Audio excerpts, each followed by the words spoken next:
Yan mga lods, dito muna ang duty natin sa car wash. Additional drum tayo. Lagyan natin ng tubo para hindi tayo paano-ano palipat-lipat ng tubig at walang tubig dito pagka umaga.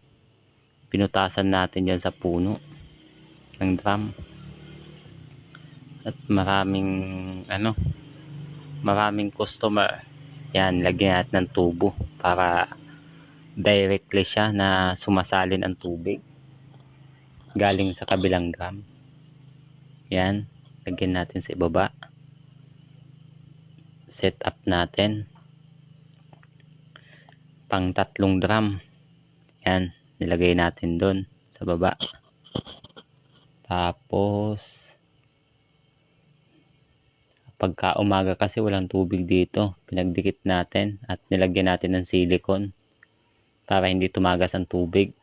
Yan. Yan o, sa baba, yung 3. Para hindi nauubusan ng tubig ang car wash natin. Pag umaga kasi walang tubig dito sa Pecuaria. Lagyan natin silicone, yan yung nilagay natin, no? Sealant. Patubigan na natin. Ayan, no? Lagyan natin tubig. Yung red hose, yan yung galing sa Nawasa. Yan, tapos yan, kusa na siyang sumasalin.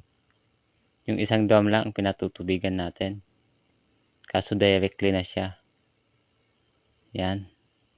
Para pag naubusan ng tubig ang isang drum, kusa siyang lilipat sa kabila. Para hindi tayo maubusan tubig. Yan. Yan yung pangsipsip ng car wash natin. Pagka umaga, laging nabibitin ng tubig ang mga nagka-car wash. Yan yung 3 drum. Pinagtabi-tabi natin. Para kusang lilipat na lang yung tubig. Maghapon na yan. Yan. Kusa nang lumilipat yung tubig, oh. Yan. Ganyan. Sit up natin. Yan. Kaya sa may mga car wash dyan, para hindi kayo pasalin-salin ng tubig. Ito ang mas maiging gawin.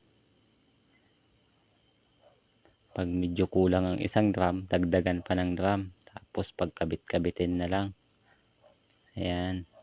Yan. Ganyan. Ito yung car wash natin. Yung piso lang, yung coin generated. Yan mga lods.